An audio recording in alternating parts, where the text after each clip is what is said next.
Fresh air, that's the precious boon of heaven, and fortunate indeed are those who live where there is a lot of fresh air. I'm Agatha Thrash, a staff physician from Uchee Pines Institute, where we have a lot of fresh air. It's very good down in the Alabama rural land, and we enjoy the fresh air. But fresh air is a lot more than we might think of just as the delicious smell of good fresh air.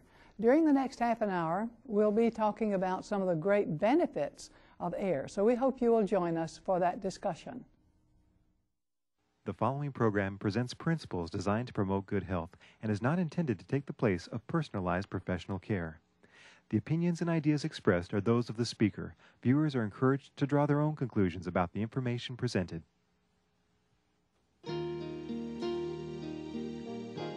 Welcome to Help Yourself to Health with Dr. Agatha Thrash of Uchee Pines Institute. And now, here's your host, Dr. Thrash. We often think of fresh air as just being not shut up in some closed space accidentally. Or maybe we think of it as being out in the open, but actually we can live for only 3 minutes without air. But fresh air, we don't have to have that, and we can still live. We just won't live so well. So what we want to do is to find out how to live well. So in order to do that, we need to study the composition of air. We need to understand something about our relationship to it and the relationship of good health to good air. And so with me here is Don Miller, Uchee Pines lifestyle counselor, and he will tell you something about the composition of air. Don Miller. Okay. Well, Dr. Thrash, when you said that we don't necessarily have to have fresh air in order to live, that's good, or we would all be dead, because we are really living in one polluted world, and that's a great misfortune and a great sorrow to many of our hearts. But we are surrounded by a great cloud, a great atmosphere of gases and particles suspended in the air. I'm just amazed when I walk outside and look up and see those clouds. Tons of water just hanging up there, ready to refresh the earth. We certainly have a wonderful atmosphere. And it's interesting, we can look at our atmosphere and we breathe nicely in it. Were we to stick our head in a bucket of water, we would drown. A fish in water doing just fine, bring it out into our atmosphere, it would drown, and both of us live on oxygen. You know, when God was in that creative process back there that first week, it was amazing how He made each one of us able to take in what we need. The plants, they are giving off what we need and taking in what we are giving. It's a real giving environment that we're in, and the trouble is we've taken far too much from it. Now, when we think about what's the composition of our atmosphere, what's it made up of? First of all, I will say that underneath 10,000 feet, we've got about a third of our atmosphere. It's pretty thick down here. The higher you go, the thinner it is. Go up to about 29,000 feet, that's about Mount Everest height. It's about 75% of the atmosphere is below that point. Now, you've seen these men who climb Mount Everest, and women also. They've got to wear oxygen equipment because it's so rare up there. Beyond that, very, very light air cannot sustain life quite well. Now, what is it made up of? What elements make up our atmosphere? People think, well, it's made up of oxygen. Well, if our atmosphere is just oxygen, the next time you lit your candles for your birthday cake, you and the rest of the world would celebrate your last birthday, because poof, it would go up in one big explosion. But God has made it just right. I'm going to sort of make an illustration here. We'll take this ball here. This is nitrogen. About 79% of our atmosphere is made up of nitrogen. That's so that it does not burn our nose. About 20% of our atmosphere is oxygen. That gives us our life-giving current. And then about 1% is made up of helium and argon and carbon dioxide and the other gases that make it just the right proportion. And in the right proportion, we have good health, which is exactly what God wants us to have. Now, of course, to have good health, we've got to get that oxygen into us, which we'll talk about a little bit later. But I want to talk about air. That's outside the house. Now, there are other problems with air outside the house, which I will address in a few moments. But let's go inside the house. We're inside the house. And many people, it's amazing, all the windows closed, the doors closed. How long does the air stay good in a house with people in it when it's all closed up? Well, it depends on a number of things. 1, how many people are in the room? 2, how big is the room? And 3, is there any wind or any air at all getting into the room? Each one of us, every breath, breathes in about a pint of air. That's about 120 gallons per minute. Or per hour, I'm sorry, about 120 gallons per minute or hour. So here we have this room. You are breathing in this air. Now, we have to understand that when we breathe in the air, we are using the oxygen, but we're also breathing out some of that oxygen. We did not use up all the oxygen. If so, CPR would be no good. When you give CPR to a person, you are, what we're doing, rescue breathing for them. You take a breath and blow it into their lungs. Well, there's still oxygen in what you give off, but there's also more carbon dioxide because your body has taken that oxygen in burning process in your cells, gave off carbon dioxide, so now you're slowly building up the amount of carbon dioxide in your room. If you remember back in the 60s, I believe it was, maybe the 70s, when Apollo 13 went towards the moon, they had a problem on board, and one of the things that went wrong is their oxygen scrubber, their air scrubber went down, which they could no longer scrub the carbon dioxide in the air and turn it back into oxygen. And if they were not able to switch over these scrubbers, they would have been in real serious situation. They came within a couple of degrees of perishing on the way back to Earth after their spacecraft became crippled. And so we need to have our air ventilated. We need to have fresh breathing space. Every year, there are some fatalities in this world of people, especially in colder climates and more affluent climates. Let's talk about, matter of fact, one that happened in California not too many years ago. A nice, well-built cabin, double insulated windows, everything was just battened down the hatches. They had a nice fire going in a fireplace, and it was a nice evening. It was cold outside, so everything was shut down, and everyone went to bed. Well, the fire continued burning and burning and burning, and it slowly ate up all the oxygen. And the people never woke up because the oxygen was depleted. Carbon dioxide, which is all they're giving off, was what became the major gas in the room, and that cannot sustain human life. And the people lost their lives. We need to have our windows opened. Now, how long does a room stay fresh with nobody in it? Well, first of all, a room, no matter how nice the room is, closed up, the air will get stale. And there's other things in the air that's going to cause it to get stale. Everything outgasses. The carpets, the walls, especially nowadays, all these things that are made, they have mold retardants and they have pesticides just built into the fibers and into the fabrics and the flooring and the drywall, everything. All these are outgassing. So quite frankly, in a closed-up room, it's not fresh to start with. And so my recommendation is learn to keep your windows open. I remember when I was in elementary school, and I loved it. I had an old elementary school called Oakley Elementary School in Cincinnati, Ohio. And I remember, of course, I was little, so everything seemed so huge, but it seemed like the ceilings went so high up there. And I remember my teacher, my 6th grade teacher, this one that finally made an impression on me. She would crack the bottom window, and then she'd take this long pole, this hook on it, and go up, and she'd crack the top window. And I never understood, what is she doing? I didn't understand that until I understood the chimney effect. What that was doing, we realized that hot air rises, and as hot air rises, it pulls in other air, and so cool air is coming in the bottom, rotating up to the top, going out the top, and we had this constant chimney effect, which kept the room cool, but probably more of her concern was, maybe for a 6th grader, it's not such a concern about students going to sleep in class. That's more in your churches nowadays. But it kept us more awake, more aware, more oxygen. They knew that. Now windows all close to the right or to the left. Those are air conditioning windows. And quite frankly, I would rather my air be conditioned by the outdoor atmosphere rather than by a machine outside my house. Not the best way to live, although I live in Alabama and I wish I had some sometimes, but I still am happy at nighttime. I can open my windows, turn on my ceiling fan, take a cold shower, lay there on my sheets, and get to sleep at night. So I like to have lots of oxygen and fresh air in my room, and I think we need to have that in our homes all the time, Dr. Thrash. Yes, it's a fact that we should have in our homes all the time. We should have window open. We should have circulating air that never fails us.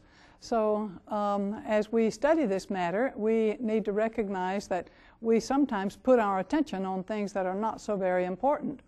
We do put our attention on our personal relationships, and that's good. We do need to do that.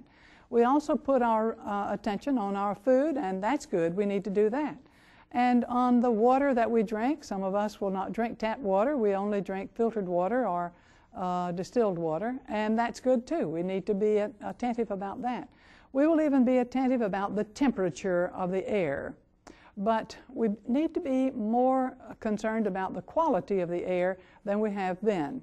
Sometimes you'll go to church and the air is not fresh, so you will say to one of the deacons, could we have some fresh air? They go immediately to the thermostat, not to the window. And if they go to the thermostat, it should be to turn the temperature up so they can open the air if the air is cold outside, because we need constantly to have circulating fresh air. A human being throws off waste products into the air as they breathe. They also throw off some carbon dioxide and a little bit of carbon monoxide. Fortunately, they breathe out also some of the nitrogen and oxygen and other substances that they have breathed in too, so it's not all taken up by the blood. It's we refresh the internal tissues, but we don't take up all the substances that are in the air. Then also, when we breathe, we need to air condition and filter the air that we take in. So that's all done by the very complex mechanisms that we have in the nose and respiratory passages, all the way down to the very tiniest alveoli that we have. In all those areas, we have filtering systems so that we can keep the air as filtered and nice as we can for the blood. Yet, it is a fact that we often do not do our part as well as we could. And Valerie Schreiber is going to tell you something about how we can breathe in a way that will also improve all of this function. So Valerie, tell us something about that. Yes, Dr. Agatha. I'd like to tell you about proper breathing and the various things that it facilitates in our body. Number one, deep breathing aids in digestion by massaging the internal organs, and I'll show you how that's done in just a few minutes. But I also want to tell you how it assists in the return of blood to the heart by causing a negative pressure to develop in the chest, thereby decongesting your head and hopefully stopping the likelihood of headaches, because headaches usually come from extra blood, which is congestion pooled in the head. So just deep breathing can relieve that condition for you. Also, deep breathing pulls blood up from the legs, thereby making it unlikely for your lower extremities to have congested or pooled blood in the lower legs. Also, this exercise about deep breathing that we're going to show you in just a few minutes encourages the flow of blood from the gastrointestinal tract to the liver for processing. Also, after we have eaten a meal, our blood is usually heavily loaded with nutrients and it needs some assistance back to the heart. So you can see that just deep breathing along with some exercise facilitates many processes in our body that are very important that you would never, think about, that breathing is going to aid my digestion and help my blood get back to the heart, but yes, it does. In fact, I can tell you a few more things that deep breathing does that I share with the patients, and that comes in where depression or anxiety, I tell them to go outside, look at nature for a few minutes, and do some deep breathing, and you will find that it's just like a tranquilizer. You don't have to go to the store and buy them or get a prescription. Just deep breathe God's fresh air for a few minutes and you'll start to relax. I've had the patients come back in and say, it is amazing. I can't believe what that fresh air did for me. I feel so much better. So I encourage you to do the very same thing. Now, how do you deep breathe? Breathing is, we automatically breathe, but it's one of the processes in our body that we can choose to facilitate. So we can take in a deep breath, we can hold our breath, we can let it out. But one way to facilitate good breathing is to good posture. Today so many of us are crunched over at our desk, we're couch potatoes at night at the TV, we're driving behind the car. you know, we're on the computer all day, and can you just see what's happening? The chest is all crunched over, and those poor lungs, they don't even know what it is to get good oxygen all the way down in them. We're kind of just breathing off the top of them, where we need to be standing with good posture.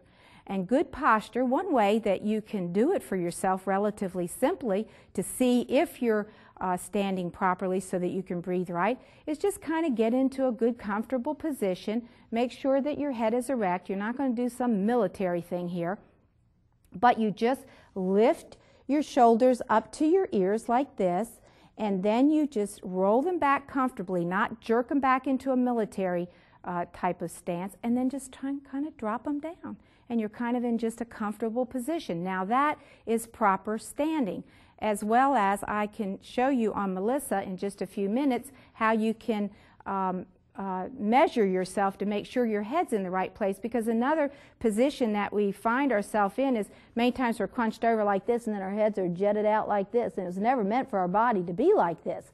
And so one way that you can check yourself to see if you're holding your head properly is, I'll show you here on Melissa, is you just can take a pen and put your head like this. And here's your cheekbone and here's your collarbone. So you want to make sure that it's standing up straight, not jetted out to where it's over this way or back this way if you were in that military stance and you're not to be that. It should be just right over top of your collarbone or your clavicle. And that is where your head really should be. One of the other things about practicing deep breathing is, besides good posture, that you can learn by reading out loud. If you're reading out loud and walking, it'll cause you to deep breathe more.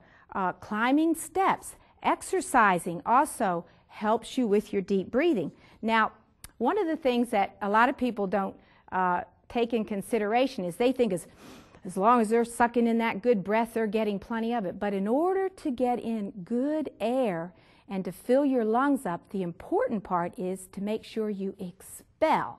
And it's how much you expel to how much you can inhale. That's the important part in deep breathing. Now, how would you do that? Now, what you can do is you in through your nose. Now, I can't talk and do it, but you'll get the general idea. And put your hand on your tummy, because when you start inhaling, it's not like this. You want to inhale slowly, and you'll feel your tummy starting to expand. And so you sort of do it like this. You just start, and you keep breathing in slow and slow and slow. And then when you think you cannot take another breath, you just try to do it. You just try to go and get in another good one in there. And then hold it to maybe the count of 5 or the count of 10.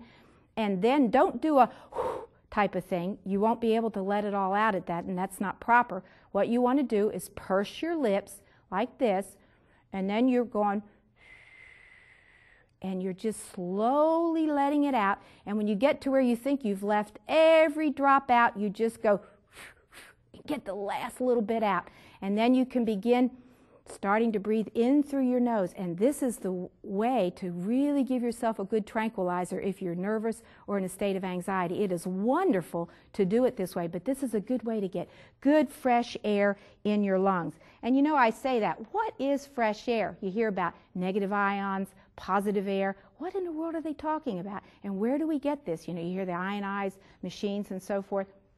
Fresh air is simply electrified air. You know how when there's a good thunder and lightning storm, run outside when it's over with, because you can breathe in negatively charged air, which means it's electrically charged. It's alive. You see, positive air, dead air, that Don was talking about, that's dead air. Positive air is dead air. That happens in enclosed places. And so many of us, we work in an enclosed building.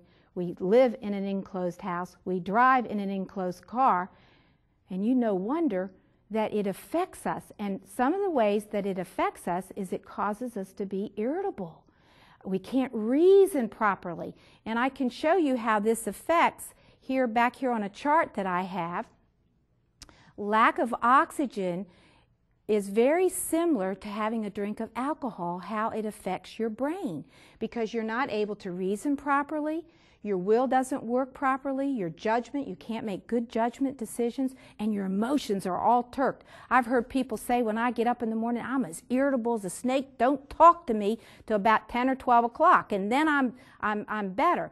But a lot of that can be just from the fact of not having good fresh air in your room at night to where you can be breathing those good negative ions, because negative ions come when you go by the ocean. Have you ever been to the ocean and when you leave you feel so great? Well, you know, you've got exercise out there, sunshine, but you have gotten that good negative ionized electrified air, and it'll make you sleep and feel so good. Well, it happens when you go in the mountains as well.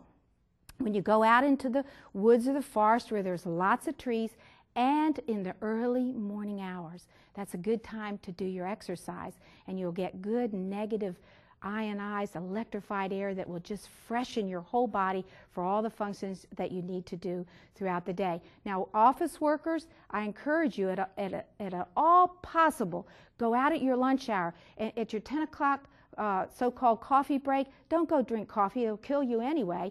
Go outside and get a glass of water, drink a glass of water, and go outside and breathe some fresh air. I grant you, your work production will be much better, you'll be much happier, much more cheerful. Now, I want to show you why, when you're breathing deep, and you'll look over here on this chart that I have about breathing and exercise.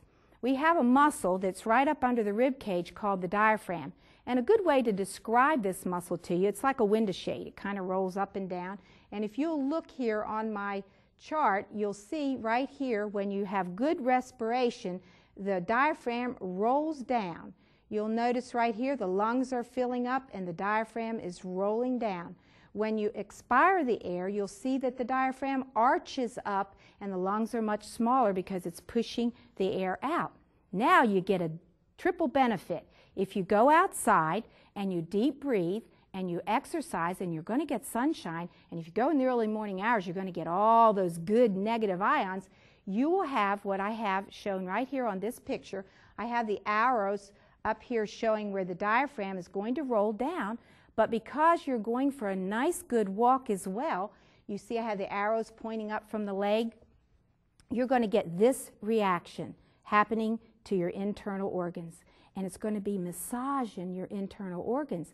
And that's why after you've eaten a good meal, it's good to go out for just a nice slow walk, not a fast, vigorous walk, because you'll take the blood away from the internal organs to your extremities. But if you go for just a nice walk, it exercises the internal organs, and therefore you'll digest your food much better. But you get some more pluses besides. Here are your intestines, and it will help peristalsis, so you'll be more regular in your bowels. When you're exercising and deep breathing and you're creating this exercise that's happening in your internal organs, you're giving good integrity to the walls of all your internal organs, and you could possibly prevent a lot of prolapses. You hear prolapses? Well, that's when the intestines sort of hang down because they're weak and flabby and filled up with junk food all the time, and you never get exercise and you're always scrunched over. So you get many prolapses, bladder prolapses, the pelvic prolapses, and the floor of the pelvic gets weak. But if you do good exercises and deep breathing, you will strengthen all this area of your body. So I encourage you, learn how to deep breathe. Learn how to go out for a good walk. And most people are always saying, oh, I just don't have time for it. Well, let me read you a scripture and a quote that is my favorite. Ecclesiastes 4:5 says this, "A fool folds his hands and consumes his own flesh." And so that's what will happen to you. If you don't take time for your health, you're going to consume your own flesh. And Earl of Derby says that. He says, those who cannot find time for exercise will have to find time for illness. Thank you. Very good. I think that gives us a very good understanding of some of the anatomy involved and also how the internal organs respond to very good posture and also to very good breathing. But even so, some of us may get some diseases of the chest and diseases of the lungs, and Don Miller is going to talk with you about some of those things having to do with the diseases or conditions of the chest and some other matters. Don Miller. I want to throw one more thing in here because this matter of breathing is very important, and someone's shown me another way to practice this good breathing techniques, and this is a very easy one. I want you to write down 1, 4, 2. Just remember those numbers, 1, 4, 2. You breathe in, you're taking a walk, you breathe in to a count of 1, whatever 1 might be. Let's say you're walking and you take 4 paces for the 1. That's 1. Now you multiply that by 4. And so you hold your breath for 16, 4, 8, 12, 16. And then you expire, or exhale, you multiply by 2, that 4 steps. And so you exhale for 8. You do that and you're going to find yourself really trying to get that last bit out, and that will help. And that's the problem with people who have things like emphysema. A person with emphysema, it's not so much a problem with inhaling, it's a problem with exhaling and getting the lungs, the air out of the lungs because they've lost their elasticity. Things aren't working well. And so they tend to get rather barrel-chested because they're always in that sort of the inhaled position, and they cannot get down in the exhaled position. And so they have this larger chest, and they basically end up suffocating because they cannot get the air out of their lungs. Now, this is caused by people living or basically smoking. That's one of the main causes of emphysema, but it can also be caused by people living in areas of high pollution. We were in the state of Arkansas a few years ago, and an old man came into one of our meetings, and this man was just a wheezing and a huffing and a puffing, and we wondered, what's the matter with this man? I figured he'd smoked all of his life.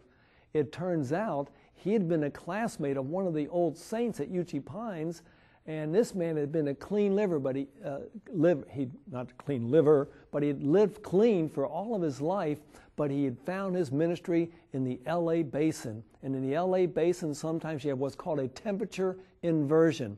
The cool air comes down at night, and it's cooler than the air above, so it traps all those pollutants, and it becomes very, very polluted down there, and he breathed this polluted air all of his life. And these temperature inversions happen all the time. One happened in London in 1952, killed 4,000 people.